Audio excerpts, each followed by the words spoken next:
Salut à tous, c'est Gaëtan Bong et bienvenue dans Ballroom. J'ai un invité de marque une fois de plus. Donc ce que je vais faire, je vais vous le présenter. Mais avant tout, n'oubliez pas, si vous aimez la vidéo, vous aimez passer du temps avec nous, n'oubliez pas de partager, de liker et de reposter. Donc je te souhaite la bienvenue. Merci. Je te laisse te présenter. Alors moi, c'est Guy Moussi, donc ancien footballeur professionnel. Je suis passé par, en jeune, j'ai été au CFFP, puis après, je suis arrivé au SCO d'Angers, où j'y ai joué 6 ans. Puis j'ai été transféré en Angleterre à Nottingham Forest, où j'ai joué 6 ans aussi, avec un petit passage d'un prêt de 1 mois et demi à Millwall, donc un club de londonien.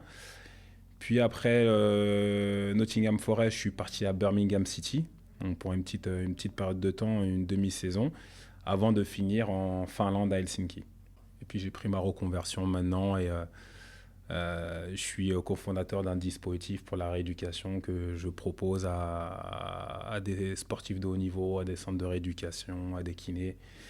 Et voilà le cœur. Salut à tous, c'est Gaëtan Bong et bienvenue dans Ballroom. J'ai un invité de marque une fois de plus. Donc ce que je vais faire, je vais vous le présenter. Mais avant tout, n'oubliez pas, si vous aimez la vidéo, vous aimez passer du temps avec nous, n'oubliez pas de partager, de liker et de reposter. Donc je te souhaite la bienvenue. Merci. Je te laisse te présenter. Alors moi, c'est Guy Moussi, donc ancien footballeur professionnel. Je suis passé par, en jeune, j'ai été au CFFP, puis après, je suis arrivé au SCO d'Angers, où j'y ai joué 6 ans. Puis j'ai été transféré en Angleterre à Nottingham Forest, où j'ai joué 6 ans aussi, avec un petit passage d'un prêt de 1 mois et demi à Millwall, donc un club de londonien.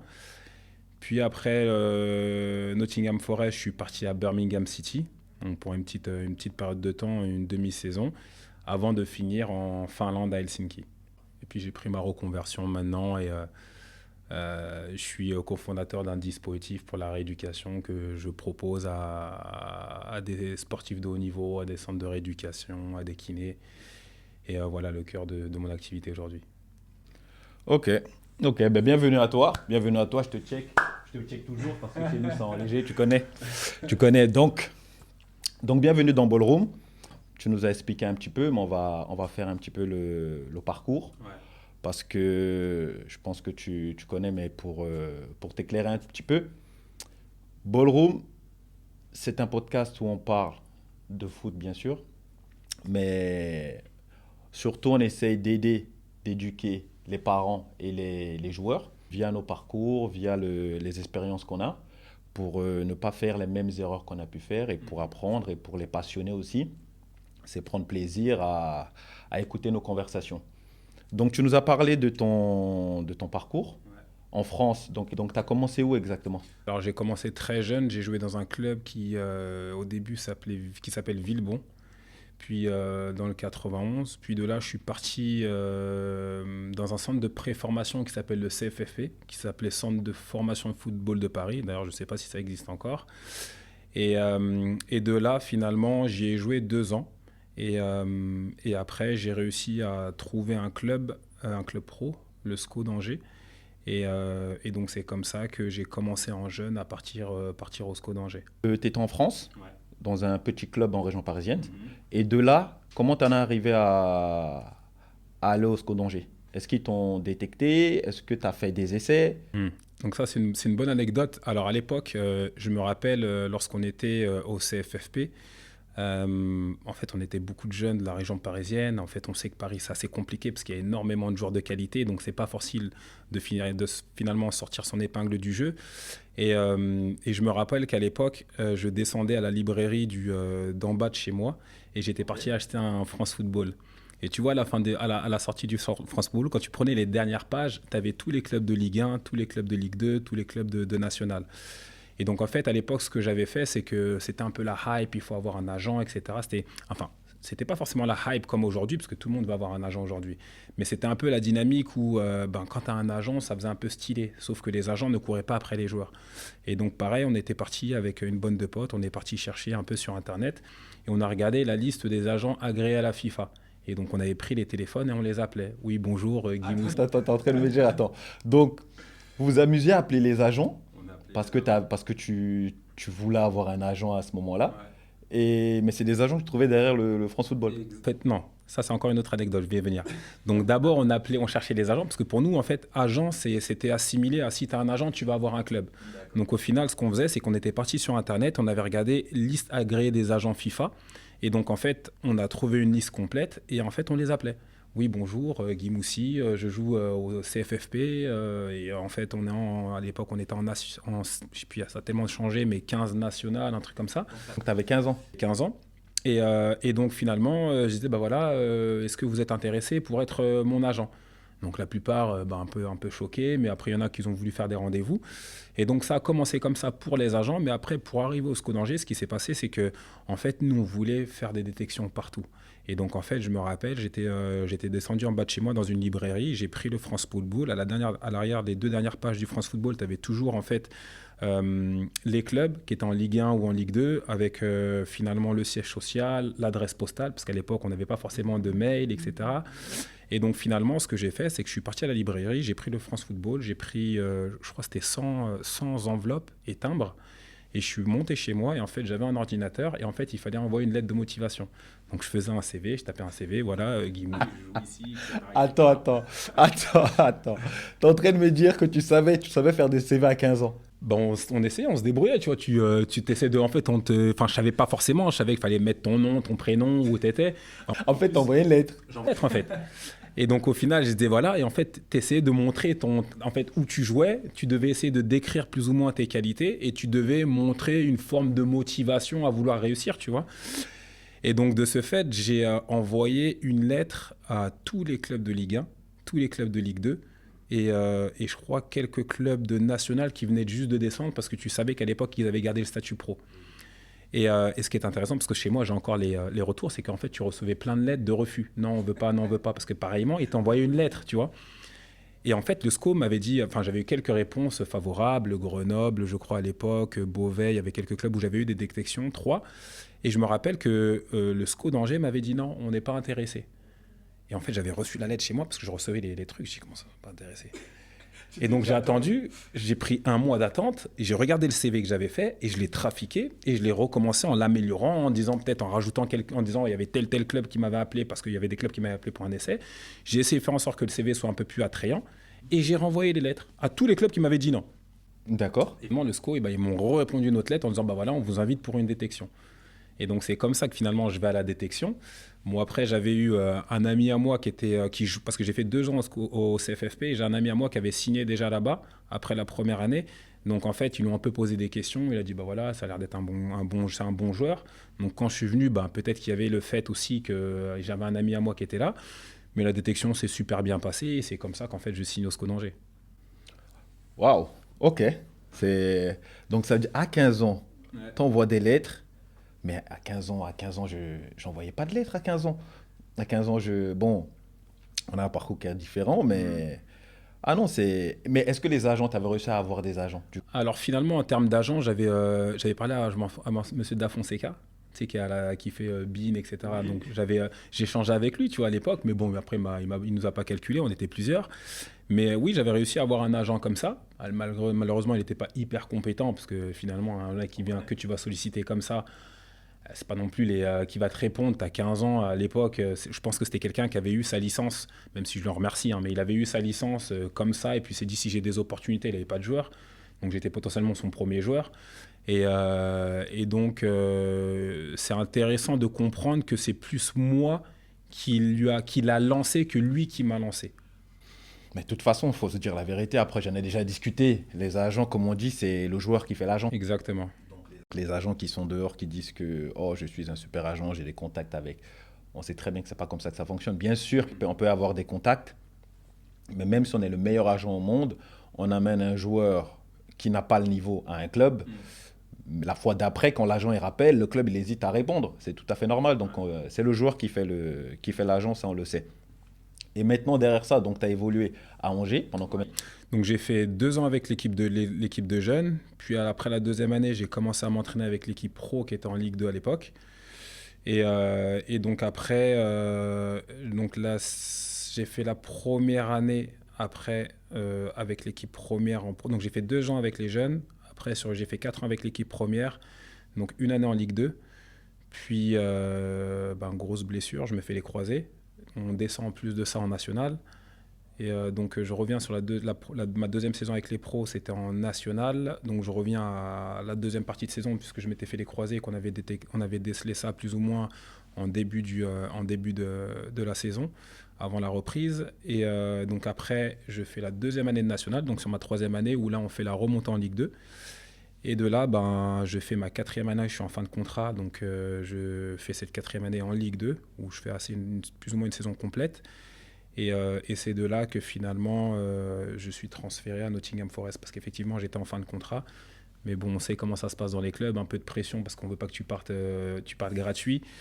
Donc j'ai réussi à plus ou moins... Mais attends, on va parler de cette période-là, parce qu'il y a eu la blessure, c'est vrai, tu reviens derrière et tu rejoues. Je te pose la question, est-ce que le club, donc, ils t'ont fait prolonger pour que tu partes, ou ils se sont arrangés avec une prime ou un bonus pour que tu puisses... Parce que généralement, ce qu'ils font, il y a soit une prolongation qui est dite, mais on sait que le joueur, il est déjà parti, donc c'est juste pour pouvoir récupérer un peu d'argent. Comment ça s'est passé, du coup, ta sortie? Alors, ma sortie, c'était vraiment plus ou moins... j'arrivais sur la période de janvier, pas mal de sollicitations. Et donc, le club ne veut pas que tu partes gratuit, bien évidemment, parce qu'ils veulent récupérer économiquement sur un petit jeune du centre. Et donc, finalement, ils appellent mon agent de l'époque, qui était un autre agent, c'était plus le même. Et donc, en fait, lui, il avait la CAN. Donc, il profitait de la CAN pour dire je ne suis pas disponible, tu vois. Et en fait, les pressions, elles ont commencé à monter en mode écoute, si tu ne réponds pas, entre parenthèses, on va arrêter de le faire jouer. Et s'il ne joue pas, en fait, ça va capoter un peu tout le monde, le deal de tout le monde. La dure réalité des clubs et du football. Et donc, finalement, on a trouvé un arrangement où c'était plus ou moins, j'ai prolongé un contrat de 4 ans avec une augmentation salariale, mais avec une clause libératoire. Donc, eux, on s'est arrangé en disant que moi, je ne suis pas forcé de signer, mais j'accepte le fait que c'est mon club formateur et finalement, il fallait que je puisse leur redonner quelque chose. Mais par contre, on avait fait un montant qui, à l'époque, je crois que c'était 350 000 ou 400 000, quelque chose qui, techniquement, n'allait pas réellement te bloquer, tu vois, pour qu'un club puisse investir si ils ont vraiment l'envie de te signer, tu vois. C'est vrai, mais maintenant, après je trouve ça toujours un peu, on va dire, d'être pris au piège. Parce que le joueur, il est pris au piège, il faut se dire la vérité. Parce que quand le joueur réussit, il se doit de signer parce que c'est le club qui l'a fait réussir. Mais dans la même position, un joueur qui ne réussit pas, le club ne lui doit rien et il ne peut rien demander en retour. Malheureusement, c'est pour ça aussi, des fois, qu'on a ces conversations et on discute. C'est pour montrer un petit peu ces aspects-là. Donc, toi, de ce côté-là, ça s'est bien passé. Donc, tu arrives à sortir, vous vous mettez d'accord avec le club. Et donc, derrière, je prolonge en fin janvier et je continue la fin de saison. Et puis là, j'ai pas mal de sollicitations. Et donc finalement, c'est là que je signe finalement à Nottingham Forest, qui ont été ceux, il y a eu pas mal de clubs, je devais avoir, je crois surtout le plus chaud à l'époque, c'était Lille, avec Claude Puel. Et malheureusement, moi j'étais hyper emballé, parce qu'en fait à cette époque-là, je regardais pas du tout le championnat anglais. Avec Claude Puel. Ah, j'ai failli signer à Lille aussi à cette période-là. Donc avec un peu de destin, on aurait pu jouer ensemble. Exactement, c'est un truc de fou. Mais ouais, et finalement, en fait, ce qui s'est passé, c'est que Claude Puel signe cette saison à Lyon. C'est la saison où il fait dans le mercato, il passe de Lille à Lyon. Et donc, au final, moi, j'avais finalement en fait, tout le staff qui me voulait. Mais en fait, moi, j'étais persuadé que c'était Claude Puel seulement qui me voulait. À l'époque, je ne sais pas si tu avais connu Philippe Brunel.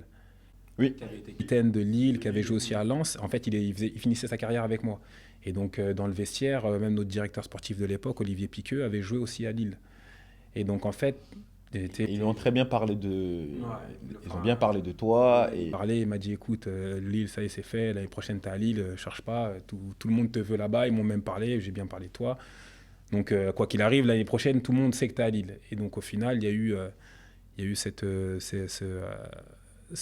petit passage. On expliquera un peu avec du recul ce que j'ai compris de ce qui s'est passé. Mais dis-nous ce qui s'est passé. Dis-nous ce qui s'est passé. Donc, si on rentre tout de suite dans les détails, en fait. Tout de suite, nous, on est dedans. Alors, Alors, parce qu'en fait, ça faut prolonger. Donc, après, je suis parti au SCO. Mais donc, finalement, quand je vais au SCO, après mais je fais 6 ans sur les 3 premières années. Derrière, ce qui se passe, c'est que je suis en fin de contrat après les 3 premières années. Et on faisait les playoffs. On perd les playoffs contre Swansea à l'époque, qui était monté en Première Ligue. J'avais fait une de mes meilleures saisons, donc pas mal de sollicitations en Première Ligue, etc. Et donc en même temps, à cette époque-là, il y a Monaco qui venait juste de redescendre de Ligue 1 en Ligue 2, je me rappelle. Et donc en fait, ils voulaient montrer une très grosse équipe. Et en fait, il y a le directeur sportif de l'époque, qui était le directeur sportif de Lille, je ne me rappelle plus de son nom. Et en fait, moi, j'allais dans le sud, dans un centre de remise en forme à Saint-Raphaël. C'était un truc qui avait été mis en place par Julie voilà. Ouais, et en fait, le gars, il prend un billet et vient me voir là-bas. Donc moi, j'étais en pré-saison, je me préparais en essayant de trouver un nouveau club. Et il vient me voir et puis il me parle, il me dit écoute, je suis intéressé pour te ramener à Monaco, etc., etc. Donc voilà ce qu'on pourrait te proposer financièrement, blablabla et tout. Et moi, j'étais bien en Angleterre et tu vois, pour être honnête, financièrement, ils n'arrivaient même pas à matcher ce que... Tu connais l'Angleterre quand tu arrives en Angleterre et... Plein de choses qui, tu vois, cet engouement, etc. Et donc, finalement, le gars, il me dit, mais tu sais que c'était moi qui étais à Lille à l'époque. Et je dis ok. Il me dit, ouais, mais est-ce que tu sais pourquoi ça s'est pas fait? Et en fait, moi, je dis, bah oui, je sais. Bah, à l'époque, Claude Puel, il était chez vous, il est parti. Donc, le temps qu'il parte, bah, en fait, moi, je savais que Claude Puel me voulait. Mais potentiellement, le staff, le reste du staff et la cellule de recrutement, c'était peut-être pas la même chose. Et auquel cas, je me suis dit, moi, ça a pris trop de temps, alors que normalement, tout était fait. Et donc, c'est pour ça. Et donc, il sourit et il me dit, non, c'est pas pour ça. Et donc, c'était quoi? Je te dis un exemple, on va pas aller dans les chiffres de combien on était payé, etc. Mais il me dit, bah écoute, on t'a proposé un contrat qui était potentiellement sur ce que tu avais en Ligue 2, peut-être le double ou le triple de ce que tu avais quand tu étais en Ligue 2, sur ta revalorisation de contrat que tu avais. Et il me dit, on parle à tes agents, et en fait, tes agents, ils voulaient plus ou moins multiplier ton salaire par 6 ou par 7. Et en fait, il me dit, nous, on leur a dit, c'est pas possible, c'est un salaire que vous nous proposez d'un joueur qui a déjà confirmé en Ligue 1 alors qu'il n'a pas confirmé. Nous, on lui donnait un salaire progressif sur 3 ans. Et donc, finalement, il me dit, nous, lorsqu'il a fait ça, ils sont restés sur leur position. Et finalement, c'est comme ça que nous, on a dit, non, on peut pas le faire, tu vois. Et donc, ce qui est intéressant, c'est que moi, je ne suis pas au courant de ça. Mais à l'époque, moi, si j'avais eu le choix et que tu m'avais donné les 2 choix parce que je suis parti à Nottingham Forest, que je ne regarde pas du tout, mais à cette époque-là, c'est sûr que j'aurais dit, moi, je vais aller à Lille. C'est sûr et certain. Mais c'est le problème que j'ai. Parce que tu n'es pas la première personne. Quand on parle de l'envers du décor dans le ballon. C'est qu'il y a le joueur, il y a les agents, et généralement, il y a la famille. La famille est au courant de ce que l'agent décide de transmettre comme information. Le joueur, il est au courant de la même façon parce que c'est l'agent qui parle directement avec le club. Maintenant, il n'est pas en capacité vraiment d'aller pousser son agent alors qu'au finalité, l'agent travaille pour lui. Maintenant, quand il voit des chiffres, par exemple, je prends un exemple, dans ton cas, tu étais à Angers et on te dit, bon, tu vas prendre le triple de ton salaire, toi, tu es content. Maintenant, le joueur, en plus, on est jeune, on n'a pas, comme je dis, on n'a pas d'éducation financière. Les parents viennent d'un milieu, on va dire, plus ou moins compliqué, parce qu'on vient tous du même milieu. Maintenant, les agents en profitent parce que, comme tu l'as dit tout à l'heure, bien sûr, tu avais su que tu serais à la Lille, parce que tu aurais dit à tes agents. Mais les agents, ils n'allaient jamais faire en sorte que tu le saches. Et même si tu avais entendu parler de ça, ils auraient dit... Mais non, c'est des menteurs, c'est lui qui veut manger, si on parle langage footballistique. Donc, je comprends la situation et c'est dommage parce que c'est souvent ce qui se passe. Il y a beaucoup de joueurs qui font des mauvais choix et par rapport à dire un manque de transparence, parce qu'il n'y a personne qui est là pour vraiment éclairer leur chemin et poser les vraies questions aux agents. Ouais. Non, c'est triste parce qu'il n'y a pas beaucoup de gens qui prennent leurs responsabilités, que ce soit les agents et même les clubs. Tu le parlais tout à l'heure, l'anecdote en disant que en fait, les clubs, il faut que ça aille dans leur sens. En fait, quand tu brilles, attends, comment ça, tu vas partir gratuit, on va te donner quelque chose.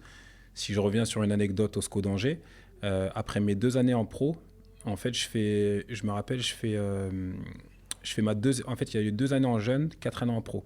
Après ma 2e année en jeune, je commence déjà à m'entraîner avec l'équipe première, avec les pros de la Ligue 2, tu vois. Et donc, là, t'avais quel âge? J'avais, alors avant que je sorte, je devais avoir peut-être 17 ans. Ouais, 17 ans. Ouais. Et donc finalement, sur cette année-là, je commence déjà à m'entraîner plus ou moins je suis début de saison, début d'année, donc 17-18 ans sur cette transition-là. Je commence à m'entraîner avec les pros. Et donc finalement, je me rappelle qu'à l'époque, il y avait 5 contrats stagiaires pro. Donc c'était les 5 meilleurs qui avaient ce contrat stagiaire pro, tu vois. Et donc finalement... Un contrat que j'ai pas eu. Tu toi? Je l'ai pas eu ce contrat. Ah ouais? Non, je l'ai pas eu. Tu l'as eu? Non, je l'ai pas eu. Non, je l'ai pas eu. Et en fait, tout le monde courait après ce contrat-là parce que tu étais censé être le crack de ta génération, tu vois. Quand tu es au centre de formation, on ne parle que de ce contrat stagiaire pro. Ouais. Et moi, je rebondis sur quelque chose, après je te laisse continuer. Ouais. Moi, je l'ai pas eu. Moi, j'ai eu le contrat élite, qui était un contrat limite inconnu, alors que c'est le contrat... L'un des meilleurs. C'est l'un des meilleurs contrats, parce que c'est un contrat qui te donne des années professionnelles et des années stagiaires. Donc, ça veut dire que tu es déjà assuré. Donc, c'est un contrat piège aussi, mais il est moins que le contrat stagiaire. Et je le dis pour tous les jeunes et tous les parents, arrêtez de courir derrière ce contrat stagiaire. Parce que ce contrat stagiaire, c'est un contrat qui te bloque. Pourquoi? Parce que tu te dis, ah, j'ai signé stagiaire, donc je prends un peu plus d'argent. Mais maintenant, si tu as vraiment le niveau, généralement, quand tu es dans tes années stagiaires, tu intègres l'équipe première. Ouais. Et maintenant, tu es bloqué avec le contrat stagiaire parce qu'ils ne vont pas te donner un autre contrat, parce qu'ils vont prendre le temps, ils vont dire non à tous les clubs. Et vraiment, si tu es vraiment une pépite, ils vont te donner un contrat pro, mais ton premier contrat pro, ça va être des cacahuètes. Ouais, donc oui, non, c'est ce contrat stagiaire, arrêtez. Donc, franchement, et donc finalement, donc dans les 5 meilleurs, j'aimerais dire de ma génération, il y en avait Michael Brisset, je ne sais pas si tu avais connu, qui avait un petit bras. Tu n'avais jamais entendu parler de joueur, un métis dans la région parisienne, qui avait un petit bras coupé ici, comme ça. C'est le premier professionnel qui joue avec un handicap comme ça, donc il n'avait qu'un bras, techniquement. Donc il y avait lui qui s'entraînait déjà avec les pros, qui jouait un peu déjà avec la Ligue 2. Après, on avait un défenseur central qui s'entraînait un peu avec l'équipe réserve et qui avait fait quelques entraînements avec l'équipe pro, mais lui, il était déjà avec l'équipe réserve. Puis on était moi et un autre jeune. Donc moi, je m'entraînais un peu avec les pros, mais je jouais avec les 18 ans. Et l'autre, je ne sais pas s'il avait fait un entraînement avec les pros, mais il était toujours avec la réserve. Donc c'était plutôt nous, les candidats aux stagiaires pro. C'était vous les vedettes. Soi-disant. Mais donc finalement, en fait, c'est un truc de fou. En gros, j'ai un coach, en fait le coach des 18 ans. Donc cette année, en 18 ans, on ne fait pas une bonne saison. Et donc c'est compliqué, peut-être qu'on va descendre tu vois, de 18 ans NAS en... Ah ouais, c'était compliqué de ouf. Et les meilleurs joueurs, chacun regardait son intérêt, donc l'autre il va monter avec l'équipe réserve, ça ne l'intéresse pas. Et tu sais, j'ai un coach, bon, je ne vais pas dire son nom parce que... Balance. Il te reconnaît s'il entend ça. Mais bon. Donc un coach qui était à Angers, qui a entraîné les 18 ans. Voilà, en quelle année c'était? On ne sait plus de l'année. On sait plus l'année. En tout cas, donc pour revenir sur l'entraîneur, donc finalement, on arrive à la fin de saison, c'est compliqué. On voit les derniers matchs, si on ne les gagne pas, on peut descendre. Et donc finalement, en fait, chacun commence à voir pour sa pomme. Donc les autres, ils disent, moi je vais avec l'équipe réserve, parce qu'en fait, il faut que chercher le contrat stagiaire pro, donc il faut que, tu vois. Oui, normal. Et l'entraîneur vient... Normal. Non, mais normal, oui, parce que c'est normal. Ouais, c'est un sport collectif, je peux comprendre, tu vois, je vais dire. Si tout le monde reste ensemble, généralement, bon... C'est des choix. Eux, ils ont fait leur choix. Moi, il est venu me voir parce que moi, j'aurais pu très bien aller aussi avec l'équipe réserve, tu vois. Et il vient me voir, il me dit, écoute, il me dit, c'est compliqué et tout. Il me dit, j'aimerais bien que tu restes avec moi avec les 18 ans parce que j'ai besoin de toi pour maintenir cette équipe, sinon on va descendre. Donc si toi, tu me lâches aussi et tu montes avec l'équipe réserve, ça va être compliqué. Mais ce qui est bizarre, parce que c'est pas toi qui décides. Généralement, le club, en équipe réserve s'ils ont besoin de toi. Ils t'appellent et te disent ouais, tu vas jouer en équipe réserve. Il y avait une bonne complicité avec l'entraîneur de l'équipe réserve parce que souvent ce que je marque à cette époque-là, j'allais directement avec les pros, je passais pas forcément par l'équipe réserve. Et donc je sais pas s'il y avait un truc qui bloquait ou autre, mais là c'était une période où la pression venait d'au-dessus, donc des pros qui disent attendez, lui il vient, il s'entraîne bien avec nous, etc. Donc faut le faire jouer en réserve. Mais le coach qui vient me voir et qui me dit ça. Donc je ne sais pas si finalement le coach de l'équipe réserve allait m'appeler et qu'il a voulu anticiper. Et donc il me parle, il me dit ça. Et il me prend tout seul. Tu me connais, moi, tu me dis ça, frère. C'est normal, il te prend par les sentiments. Bah oui. Moi je suis comme ça, il n'y a pas de problème. Je reste ici, on est ensemble. Maintenant, on finit la saison. Malheureusement, il y en a, tu vois, quand tu n'as pas le bon état d'esprit, chacun est pour sa pomme, on ne fait pas bien, on descend. Et donc, à la fin de cette année-là, chacun commence à signer plus ou moins son contrat stagiaire. Et en fait, donc moi, je me dis, comment ça se passe? Et en fait, j'étais au centre et il y a un mec qui vient, il me dit, ça y est, c'est bon, j'étais avec le président de... Parce qu'en fait, nous, à l'époque, on avait un président de la section pro et un président de la section amateur. Et donc, donc c'était... Et donc, il vient me voir, il me dit, ouais, c'est bon, j'ai fait le rendez-vous avec c'est dans le même bâtiment, tu vois. J'ai fait le rendez-vous avec le président. Le président, il m'a dit, c'est bon, il me fait signer stagiaire. J'ai commencé pour les autres et tout. Il me dit, franchement, je sais pas, mais je te conseille tu vas là-bas et tu vas le voir, tu vois. Et il me dit même, moi, je te conseille même d'anticiper parce qu'en fait, peut-être aller parler à ton coach, tu vois, des 18 ans. Donc, en fait, moi, je suis au centre, je dis, tu sais quoi, j'y vais. Je vais voir le président, je vais, président, c'est comment tout ça? Je me suis entraîné pas mal cette année avec l'équipe première, avec les pros. Donc, dans ma génération, on n'était que 3 peut-être à s'être entraîné avec les pros. J'ai dit, normalement, je mérite un contrat stagiaire. On n'avait pas d'agent à l'époque, tu vois, donc on se débrouille tout seul. Et non, d'ailleurs, je crois que j'avais mon agent à l'époque. Hein. Je sais pas pourquoi je l'avais pas sollicité. Enfin bref. Donc finalement, le gars, il me parle et tout. Il apprécie le fait que je viens de voir comme ça.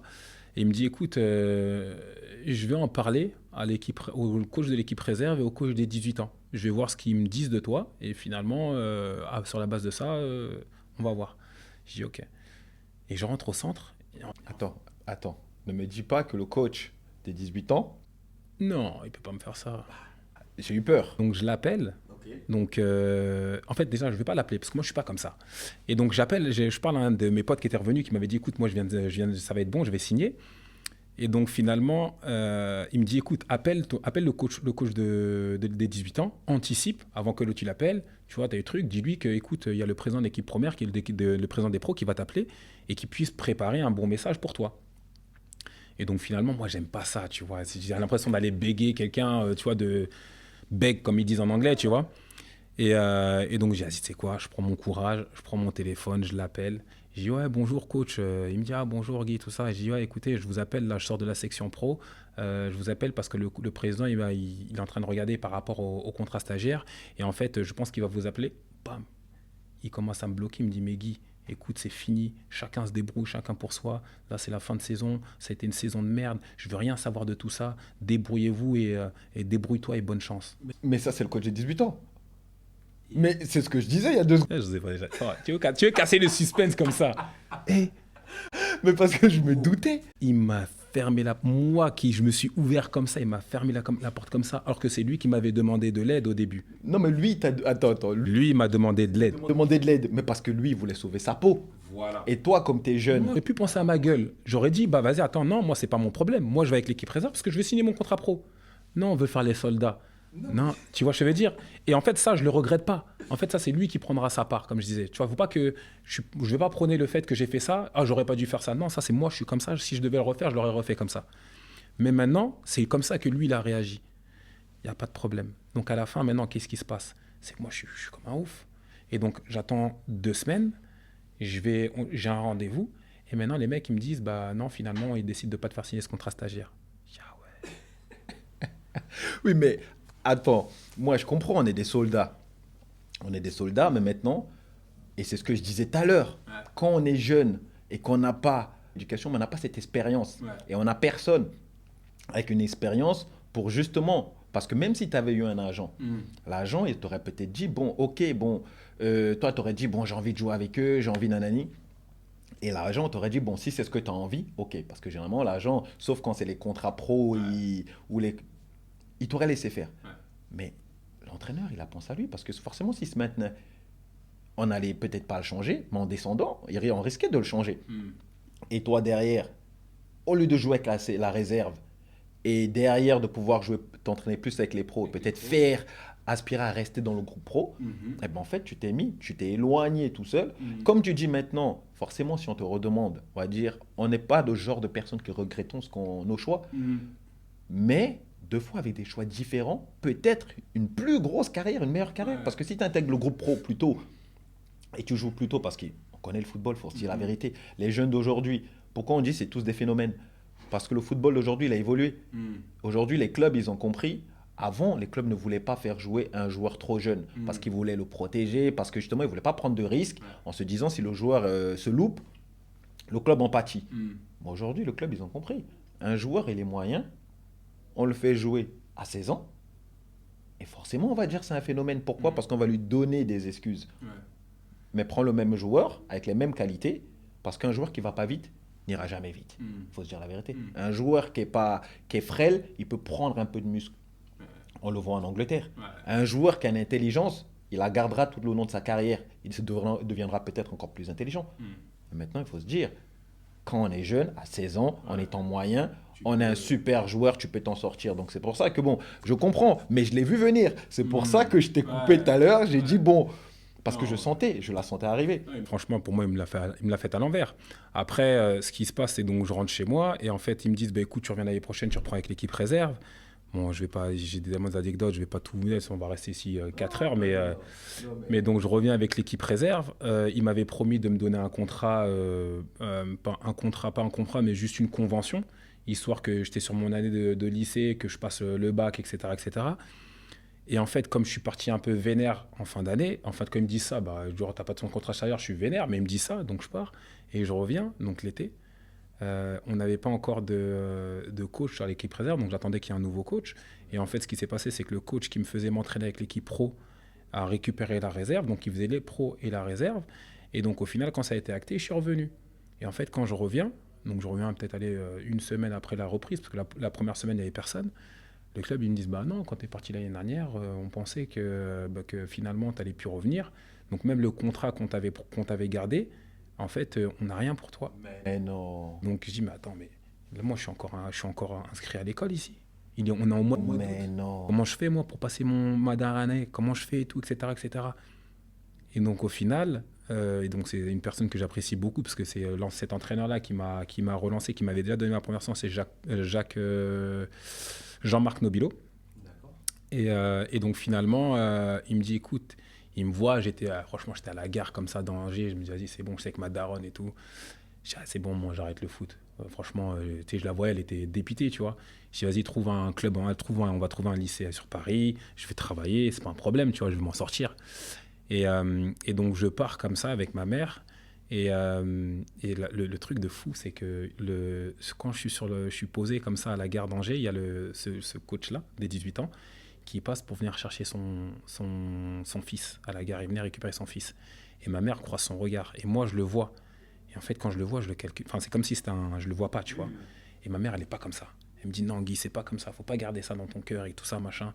Non. Et ma mère, elle va vers lui pour le voir. Et en fait, il vient à côté de nous et il parle. Et en fait, moi, je regardais tout droit. Il était là, c'est comme si, tu vois, il a senti que je le calculais pas. Et il a l'audace de me dire, bah alors, comment ça s'est passé? Moi, je suis parti. Est-ce qu'il a pu signer son contrat stagiaire pro, tu vois? Alors qu'il savait très bien que je n'avais pas signé, tu vois, et qu'il ne m'a même pas aidé par rapport à ça. Enfin bref, ma mère, elle a parlé avec lui, moi, je ne l'ai pas calculé. Et donc, on remontait à Paris, puis j'envoie un message à Jean-Marc Nobilo. Je dis, bah, Jean-Marc Nobilo, écoute, ils n'ont rien. Parce qu'en fait, lui, quand il m'a revu, déjà, quand j'ai fait le premier entraînement, il dit, mais qu'est-ce que tu fous là, toi? T'es pas avec les pros? Je dis, bah non, ils m'ont pas signé mon contrat stagiaire. Il était choqué. Et donc, au final, et donc après, j'ai fait une semaine. Donc, le temps qu'il me fasse comprendre que bah, c'est mort, je dormais entre pote à pote, tu vois. À un moment donné, j'ai dit, ah, c'est bon. Ma mère était revenue, j'ai dit, c'est bon, il va leur donner, viens, on part. Et donc j'envoie un message à Jean-Marc Nobilo, je dis écoute, vas-y, c'est fini, j'arrête le foot. Je vais rentrer sur Paris, tranquille, on n'a pas l'argent pour payer les trucs et tout. Et donc qu'est-ce qu'il me dit? Il me dit écoute, non, t'inquiète pas, ce qu'on va faire, c'est qu'il faut savoir que tu peux faire une demande, je crois à l'époque, c'était pour les appels, un truc comme ça. Et les appels, ils allaient pouvoir me donner, je donne un chiffre, je crois un truc comme 250 € ou 290 €. Et en fait, on avait des primes de match parce que l'équipe réserve était aussi descendue de CFA2 en DH. Donc l'objectif était de remonter. Ah, donc tout le monde est descendu là. Et donc finalement, il me dit écoute, ce qu'on va faire, c'est qu'on a à peu près 4 matchs par mois. et la prime de match, c'est 90 euros net.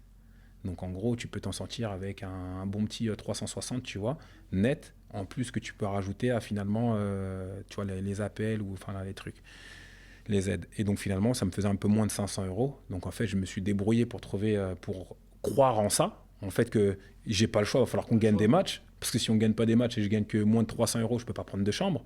Et prendre une chambre qui coûtait à l'époque 250 ou 300 euros, quoi, 250 euros, 300 euros. Une petite chambre, j'avais même pas de toilette commune, je devais descendre tout en bas pour aller me laver. Tu sors de la chambre, il y avait des toilettes communes. Une fois les toilettes, genre les gens ils sont partis aux toilettes, le truc, je parque les trucs, tu vois, ça rentre dans ma chambre et tout. Un calvaire. Et sur cette année-là, donc en fait, on avait, nous, avec ce coach-là, il faisait des notes chaque mois. Et en fait, chaque mois, il me donnait une note aux joueurs. En fait, après, on faisait l'élection du joueur du mois, tu vois. Et donc, le premier mois, c'était un ami à moi. Et le deuxième mois, c'était moi, en septembre. Et en même temps, dans sa même tendance, en équipe première, il y avait 2, 3, 6 qui étaient blessés. Et donc, en fait, il manquait des 6. Il avait mis un arrière-gauche en 6. Et en même temps, comme notre entraîneur d'équipe réserve, c'était l'entraîneur adjoint des pros, il dit, il y a un petit jeune ici, il a été joueur du mois, tout ça. Faut le faire jouer. Et donc, je fais mon premier match, c'était en octobre 2004, il me semble. Et je commence à jouer en pro. Donc, c'était 2 mois après toute cette histoire-là. Et donc, franchement, je fais des gros matchs, j'enchaîne les matchs. Et donc, ça commence à parler de l'équipe de France, du tournoi de Montaigu de fin d'année. Tu vois, je veux dire, des gros clubs. Mais tu vois, en fait, et c'est ça, et malheureusement, mais c'est ça aussi la vérité du football. Ça va trop vite. Ça va trop vite. 2 secondes, T'arrêtes. Tu vas limite arrêter, c'est ça. Et 2 secondes après, et t'as la lumière. Et tu vois, ce qui est intéressant, juste pour pas te couper, mais le coach, au final, et même la section amateur qui avait dit, en fait, non, c'est bon, on te laisse, et qui me disait, bah vas-y, en gros, rentre chez toi. Ben, dès que j'ai commencé à être à la lumière à la presse, c'est eux qui ont dit, non, ils ont créé une histoire où là, c'est Jean-Marc Nobilo qui, entre parenthèses, m'a récupéré sur l'autoroute quand je disais, c'est bon, c'est mort. Eux, ils sont partis dire que non, c'est nous qui avons fait en sorte de le ramener au club. Or que eux, en fait, ils s'en foutaient de moi, tu vois. Okay. Et donc, pour revenir sur ce que tu disais, finalement, maintenant, quand ça a brillé aussi, bah, moi, je suis censé leur rendre et re-signer ce contrat-là pour que le club puisse finalement gagner de l'argent. Mais techniquement, peut-être 4 ans avant, si vous avez pu me jeter comme ça et que je jouais plus, je fais pas de carrière, bah, c'est comme ça. On va passer sur ta période un peu en Angleterre. Donc maintenant, tu as joué en Angleterre, tu as joué combien d'années? Ah ouais. Mais... Donc, tu as joué en Angleterre, tu as joué combien d'années en Angleterre? J'ai fait 6 ans, non, plus ou moins 7 ans, on va dire, en Angleterre, dont 6 ans à Nottingham Forest. 6 ans. Ouais. Ah, t'es resté longtemps. Ouais, j'ai quand même fait longtemps. Donc, ah oui, c'est pour ça que quand on est à Forest, bon, même si nous, on va dire, on a écrit l'histoire, l'histoire de Forest, c'est vrai que quand je t'ai vu à Forest, et même quand tu y vas, tu es toujours bien reçu. Ouais. Tu es toujours bien reçu parce que je ne sais pas pourquoi, donc explique-nous. En fait, moi, j'ai passé beaucoup de temps là-bas. Après, j'ai tendance à dire que, et en fait, des fois, ça me frustre un peu, même quand j'entends, des fois, toi, tu peux avoir une autre vision de Nottingham que moi, ce que j'arrive à entendre, parce que je comprends ton parcours et comment ça s'est passé. Mais en fait, moi, j'ai vu cette transition vers ce que tu as vers comment ça arrivé. Mais moi, je suis arrivé là-bas à Nottingham. Franchement, c'était un truc de fou. J'étais jeune, j'avais 22 ans. Je suis parti là-bas tout seul. Je ne parlais pas anglais. Une nouvelle culture, tu vois, j'avais jamais voyagé à part aller au bled, tu vois, au Cameroun. J'arrive là-bas tout seul, je vis tout seul, et les Anglais, ils m'ont reçu, je te jure, mais comme un des leurs, un truc de fou. Bah, ça, tu connais la culture anglaise. Et en fait, on avait un président, je me rappelle toujours cette anecdote, tu vois, le Nigel Doughty, tu vois, qui est décédé. Ah oui. Ah, tu l'as eu comme président? Je l'ai eu comme président. Okay. Et en fait, le président, c'était l'une des fortunes en Angleterre, tu vois. Je ne sais pas s'il faisait partie des 50 fortunes anglaises ou un truc comme ça, tu vois. Et en fait, moi, j'arrive et je vois un jour, je me rappelle, on était tu vois, en arrivant à l'entraînement, tu sais, quand sur la place, pas là où vous garez vos voitures, mais quand tu sors sur le grand parking qui est en face de l'administration, quand tu vas aller chercher les tickets, quand tu es avec les... Ah, d'accord, tu es au niveau du stade. Voilà, au niveau du stade, du grand parking là. Et en fait, nous, à l'époque, ce qu'on faisait, c'est qu'on s'entraînait dans le stade, en fait. Nous, on s'entraînait ici, on marchait derrière et à un autre endroit, on allait sur un autre terrain. Ah, il y avait un terrain, parce que oui, c'est pas un terrain de cricket, mais non. Voilà, ils l'ont repris, tu vois. Mais donc, nous, on se changeait au City Ground, on faisait tout là-bas. Et en fait, j'arrive, et en fait, je sens un peu de... Tu sais, les joueurs, ils sont en train de parler, oh là là là là. Et en fait, Et je regarde, on était en train de récupérer nos voitures et je vois, il y a un mec qui marche, grande taille, il devait faire plus de 2 mètres, le gars, tu vois. Grande taille et tout, avec un petit sac à dos comme ça, mais tu sais, habillé hyper simple et tout. Et je vois tout le monde parle, ça baragouine un peu. Je dis, ouais, mais c'est qui lui? Et en fait, il me dit, ah, c'est le chairman. Je dis, chairman, c'est quoi? Il me dit, ah, c'est celui qui il paye you bill, tu vois. Ça, t'as compris Ouais. quand t'as dit. Et en fait, comme moi, je me rappelais d'un mec qui était hyper fortuné, Mhm. je me dis, mais comment un mec grand comme ça, il peut être là tout seul et il marche. Tu sais, j'avais une vision dans la tête erronée de le succès avec l'argent. J'aime les Anglais. Écoute, j'aime les Anglais. Pourquoi? Parce qu'il faut se dire une vérité. Tu as fait le championnat de France. Ouais. Je l'ai fait. J'ai fait la Ligue 1, j'ai fait vite fait de la Ligue 2, Mm. mais j'ai fait la Ligue 1. Et quand tu compares, pourquoi les gens disent oui, l'Angleterre, on ne comprend pas pourquoi. Les joueurs en France, un joueur, il fait quelques matchs. Il est tout de suite, il s'habille toutes les 2 secondes en Louis Vuitton, il le montre, il fait telle ou telle coupe de cheveux. Après, on dit c'est la jeunesse. Quand tu es en Angleterre, Ouais, t'as pas tout t'es en Angleterre, tu n'as pas tout ça. Le joueur, il est professionnel, que ça soit même en 4e division. ça. Mm. Deux fois, il va prendre plus d'argent qu'un mec qui joue en Ligue 2 ou en Ligue 1. Ouais. T'imagines? Et il va être simple. Ouais. Il va être simple. Et on te dit pas parce qu'il est jaune, rouge, noir, ce que tu veux. Le mec, il est simple. Pourquoi? Parce que c'est la culture. La culture, en fait, c'est la réussite et la vraie réussite. Ce n'est pas de le montrer aux autres. La vraie réussite, c'est quand tu as cette assurance parce que tu sais que tu gagnes bien ta vie et tu sais en fait que ce que tu fais, c'est, on va dire, c'est juste. Tu ne dois rien prouver à personne. Et c'est pour ça que j'aime l'Angleterre. Et quand tu dis la réussite, et tu parles du Sherman, mais le mec, il est à l'aise. Il est à l'aise. Pourquoi il va montrer à tout le monde où mettre toutes les marques? Il est simple. Une paire de baskets, simple, et habillé 2 fois avec un costume, tu dirais qu'il a acheté chez Célio. Ouais. Mais c'est C'est ça. Et pour moi, la réussite, effectivement, c'est pas forcément financière. En fait, c'est d'être en phase avec soi-même, tu vois. Et quand tu es en phase avec toi-même, tu n'as pas besoin de prouver finalement. Donc que tu sois que tu aies beaucoup d'argent ou pas. Mais j'avais cette image de, en fait, quelqu'un qui a énormément d'argent, tu peux pas le toucher. Il peut pas être aussi à proximité. Et en fait, il faisait un truc, frérot. C'est chaque début d'année, en fait, avant le début de la saison, il avait une mansion qui était à peu près à 35 minutes de Nottingham. Je précise, mansion, pour ceux qui ne parlent pas anglais, c'est un manoir. Ça veut dire, c'est pas une maison, c'est pas une villa, c'est un manoir. Comme ça, pour leur donner un peu plus de précision et de profondeur. Voilà. Et donc, en fait, ce qu'il faisait, c'est qu'il invitait tous les joueurs, les familles des joueurs, tous ceux qui travaillent dans le club, du groundsman, donc le jardinier, je dis jardinier, tu me dis, tu commences à faire ce qui ne parle pas anglais ici. Donc, il invitait vraiment tout le monde, les gens des offices, etc., dans l'office et tout. Et on devait tous aller là-bas. Il créait un espèce de truc, vous devez venir avec vos enfants, et créer des manèges, des trucs comme ça, un moment où on allait passer manger ensemble avant que la saison commence, et il avait toujours un discours. Et en fait, j'ai trouvé ça hyper familial. Et moi, en fait, à l'époque, ma sœur, elle habitait à Manchester, tu vois, et elle venait juste d'avoir un enfant. Et donc, au final, tu sais, j'étais grave, tu sais, un peu, tu sais, je suis arrivé tout seul. Comment ça se passe? J'étais en retrait, qu'est-ce qui se passe? Et en fait, les mecs, ils viennent, ils me disent, ouais, Guy, c'est comment et tout? Tu vas venir avec qui, toi? Parce que tout le monde dit, ouais, il fallait mettre la liste de tiers. Bah, moi, je suis tout seul. Je dis, mais t'as pas de la famille ici? Et en fait, je suis un peu, je suis touchy. Ah, ben, j'ai ma sœur qui est à Manchester, t'as vu, mais elle a un enfant. Tu sais, je fais en mode, je vais pas venir, tu sais, le Renoir, je vais débarrer de classe là, tu vois. En fait, il me dit, mais t'es fou. Ta sœur, ramène-la et ramène-la avec son enfant. Et si son copain il peut venir, ramène-la aussi. Et en fait, ça m'a choqué, tu vois, ça m'a touché un peu, tu vois. Et donc, au final, chacun de nous, on était comme ça. C'est pour ça qu'aujourd'hui, quand je vais au stade, je peux trouver une dame qui va me dire, le jour où tu es venu avant ta signature, je me rappelle, tu es venu manger ici avec ta mère.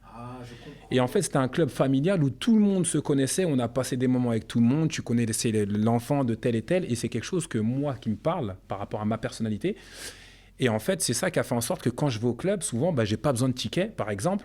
Le mec qui va t'ouvrir le stade ici, il me connaît, il me reconnaît de l'époque. Ah, ça va, Guy, ouais, ça va, et toi, ta famille, et tes enfants, vas-y, passe, vas-y, tiens, passe. Et en fait, c'est ça qui a créé ce truc, tu vois, où... Je comprends mieux, donc déjà que tu m'expliques, et même pour expliquer en fait Toi, plus ou aux moins, téléspectateurs ouais. ou les personnes qui nous regardent, c'est ce qu'il faut comprendre, c'est que toi, tu es un peu comme un mec qui a été formé au club. Ouais. Et moi, je suis comme le joueur professionnel qui est passé, qui a fait le boulot, mais en finalité, parce que c'est un truc que je n'ai jamais compris, même quand j'étais au club. Ça veut dire que nous, on arrivait en on va dire, tu te rappelles quand moi Ouais. j'arrivais, gros bolide, Ouais. je suis en léger, donc je viens pour aller au boulot. Je viens au boulot. Ouais. Je viens au boulot. Donc, et deux fois, je te croisais les jours de match. Et toi, tu étais vraiment, j'ai l'impression que c'était ta famille. Mm. Et en fait, et j'ai pris aussi le temps, parce que moi, tu me connais, je suis quelqu'un de très Ouais. sociable. Donc, j'ai pris le temps d'apprendre à connaître aussi les gens. Mais c'est vrai que quand on arrivait à Forest, et quand je te vois à Forest, je suis très content parce que Ouais. justement, on se dit, donc, tu es un étranger qui arrive en Angleterre, Mm.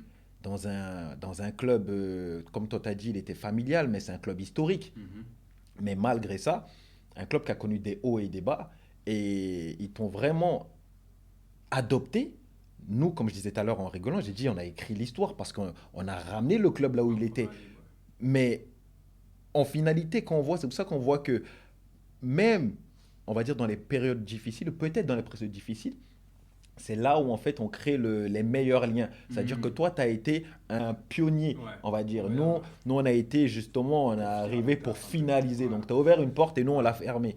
Mais en finalité, moi, j'en suis très fier parce que je te voyais à chaque fois qu'on se voyait, même quand on en discute, Ouais. même quand on fait deux fois des fives et que tu perds, je précise. Comme Il y a ça, un five demain, il y a un five demain, c'est pas fini. je vais balancer quelques vidéos. J'espère que tu Commence vas pas, gagner. commence pas. Donc voilà. Merci encore à toi. Ok. Et je le dis encore, j'espère que je te reverrai ici et qu'on pourra échanger, on pourra parler Ouais, sur d'autres d'autres choses. sujets, ouais. Merci à tous, à très bientôt dans Ballroom.